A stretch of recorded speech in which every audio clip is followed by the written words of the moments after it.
applauded into his first cabinet by those who've got a seat at the new PM's table. Can I just say, I expect this every meeting. Andy Burnham at pains to signal this government has a clear direction. We need to be a cost of living government, and we've made a start today. We made the announcement about removing VAT from household electricity bills. It's not everything, but it shows our determination. So what difference will the VAT cut make? The average energy bill is nearly £1,900 a year. That's made up of around £1,500 in usage, £315 of standing charges, and in total £88 of VAT charged on both gas and electricity. Today's proposals scrap it on electricity only and only until April, a saving of around £45. But as Martin Lewis points out, that will be partly offset by the expected rise in the energy price cap. Effectively, you have a £45 reduction on a typical bill, but an increase of £25. So the actual amount people will feel in their pocket over those 6 months, and there's some variable in this because some of his predictions, is around £20. Now, I don't knock this. I think this is a really important totemic move, and I welcome it. But if the government wants people to really feel the benefit, it's going to have to do more policy changes. Samantha Moody is a primary school teacher who, like many, is struggling with energy bills. As a single mum and as a single income household, I think every little helps. It's certainly not something that I would say no to, but it is a bit of a drop in the ocean. For me, as a single mum, £45 doesn't quite fill my car full of petrol and wouldn't get me a weekly food shop.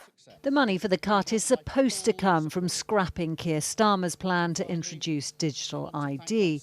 But that was shot down by Darren Jones, who was sacked as a minister yesterday and tweeted this morning, the digital ID programme was unfunded. The government will have to set out how it will pay for its new policies at the budget. A fault line leapt on by the Tory leader. We want to bring down the cost of energy for households as well as businesses. So it still falls short and it seems to not be funded. If Darren Jones says there's no money for it, Andy Burnham has got to go back to the drawing board.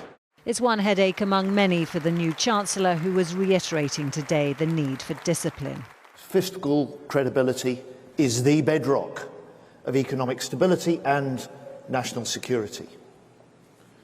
We will meet the fiscal rules. The new cabinet had tea together today, but not everyone in the party is feeling so sunny. And tough financial decisions can't be put off for long. Romilly Weeks, ITV News. Well, that policy is aimed at shoring up the Labour vote and enticing people to switch away from Reform UK. Well, our Midlands correspondent Ben Chapman heard what voters think of the new PM in Nottinghamshire, which has a Reform-controlled council. Much like Andy Burnham as PM, traders at Skegby Car Boot were setting out their stall this morning. Any item, £50.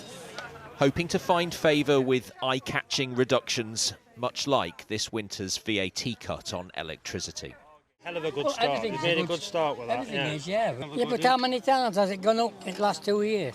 Where do we get the money from? Because we don't have a lot of money as a country at the minute. I've got some you can have. How much you got? That scepticism about how Burnham's promises will be paid for was a recurring theme here. 1 minute we're short of defence money, and next minute we're giving money away back to general public with VAT, aren't we? Do you think he is trustworthy? Sometimes that's an instinct. I don't know him enough. He's just come out at blue, hasn't he? So the jury's out a little bit? Yes. He might be a good man, he might not be, but I think I'd leave it a bit longer to find out if he does anything.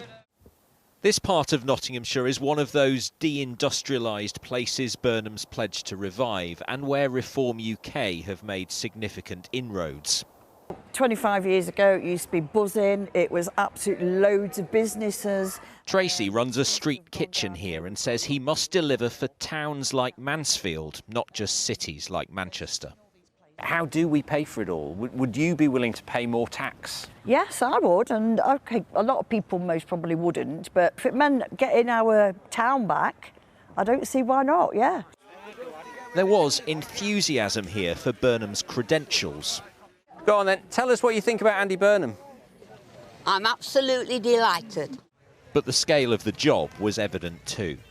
Do you have any faith that he might be able to fix things? Your reaction says it all, really.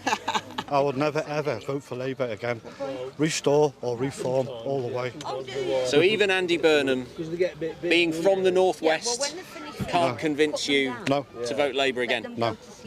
No, and everyone I know. Not one person is going to vote for Labour ever again after what Starmer's done. If Burnham's to convince voters here that Labour is for them, bringing down the cost of living is only one part of the challenge. Ben Chapman, ITV News, Nottinghamshire. Well, let's return to our political correspondent, Romilly Weeks at Westminster. Romilly, first full day of the Burnham government, but already the cracks are beginning to show, aren't they? Yeah, they are, Mary. There is clear bad feeling amongst some about quite how many of those most loyal to Keir Starmer were sacked yesterday in the first act of Andy Burnham in government, 10 in total. And that's after Andy Burnham promised a more collaborative, we're all in it together type of approach. But the fact that that's showing already in public is really striking. It's not just Darren Jones, though, who's poking holes in the government's plans. The Independent Institute for Fiscal Studies agrees that despite the government's claims to have fully funded this VAT cut, it's actually only by reallocating savings that have yet to be found. And if they want to fund it beyond April, then they've got to find a way of paying for that too. And that's really the question that's sort of looming over all of Andy Burnham's big plans. More defence spending, more council house building, reforms to social care. Not many people would argue with any of that, but he's got to find a way of paying for it, and he's yet to articulate that. However, compared to the early days of Keir Starmer's government, which were defined by that winter fuel cut for pensioners, there are many Labour backbenchers who are just glad that this focus on the cost of living is signalling a change of direction at least.